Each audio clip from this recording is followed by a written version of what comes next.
Everyone, today I'm going to be teaching you about Statistics Chapter 3, Section 5,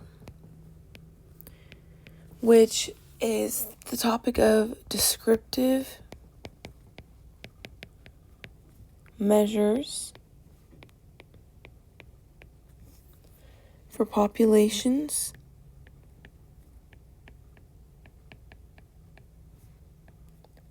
and the use of samples. I'm going to be giving multiple examples of how to figure out each step. So, first example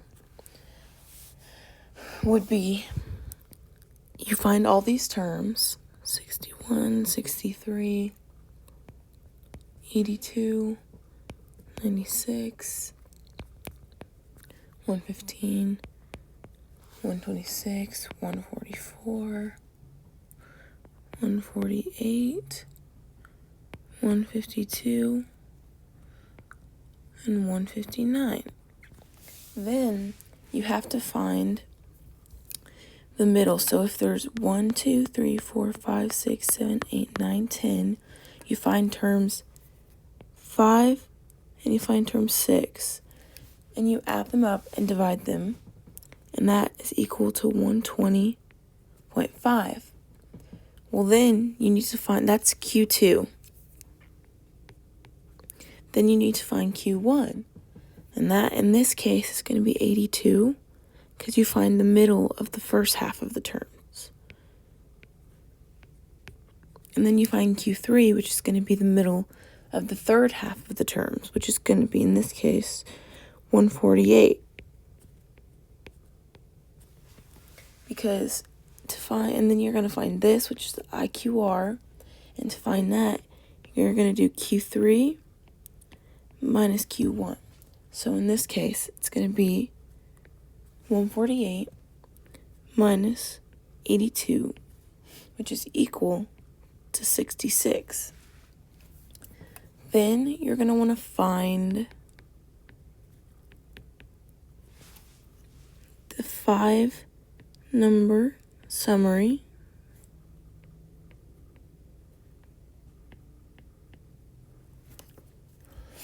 And those numbers are going to be, it's going to be the first number, the last number, and then the one in the 3 in the middle. So 1, 2, 3, 4, 5. It's going to be the first one, the Q1, Q2, Q3, and then the last one. So in this case, it's going to be 61, 82, 120.5, 148, and then 159. And then you're going to want to find something called the potential outliers. And to find that, you find two different ones, the lower one and the higher one. To find the lower one, it's Q1 minus 1.5 times the IQR, which is equals the lower one. And then to find the higher one, you do Q3 minus plus 1.5 times the IQR, which, like I said, is equal to the higher one. And that's just going to determine if there's any terms that are lower, would go here. So let's say the numbers were lower than 61, they would go right here, and they would be considered one of the lower outliers. And then if they were bigger than 159, they'd be in this section, and they'd be considered a higher potential outlier.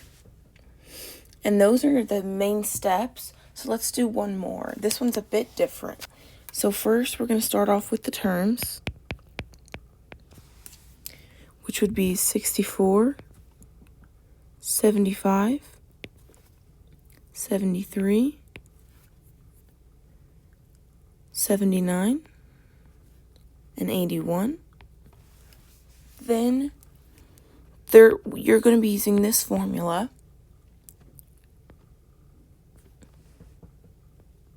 to help solve the problem. So your first step is you're going to add up all the terms.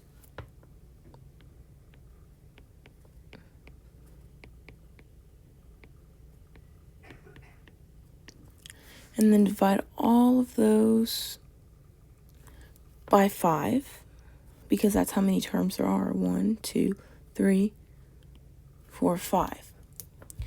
And then that equals to 372. And then you divide that by 5. So it's equal to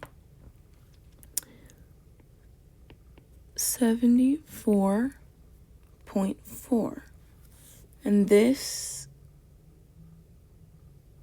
is what's considered to be the population mean.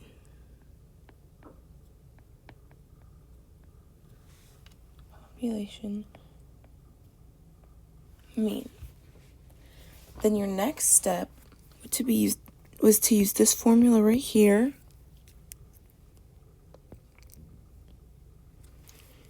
Like this.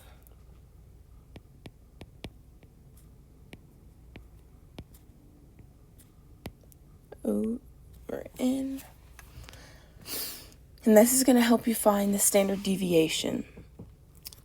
You're going to use this formula, and then then there's another formula like this one that you're going to use, like I said, to find the standard deviation. So here's this one.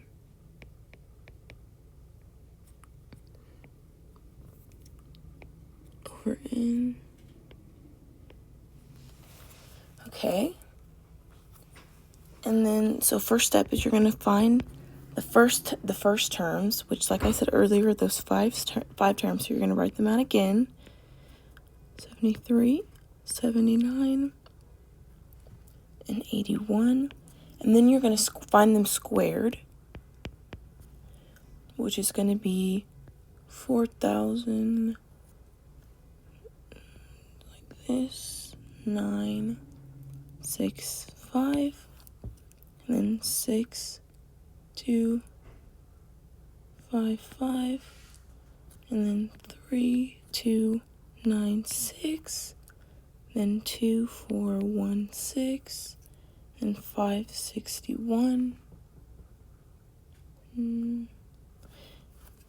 You're going to find all of those, and then you're going to equal them up.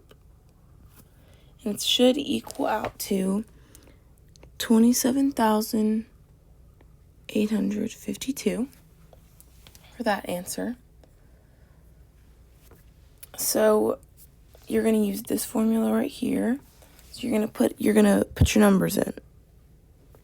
So it should be 27,852 minus 74.4 squared over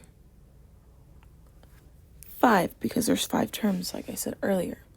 And that should equal out to 5.9, which gives you your standard deviation.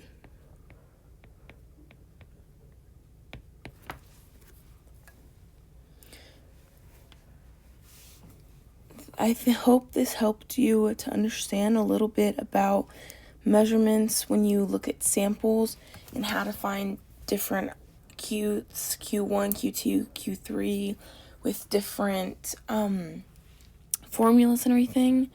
I hope you learned a lot. Thank you.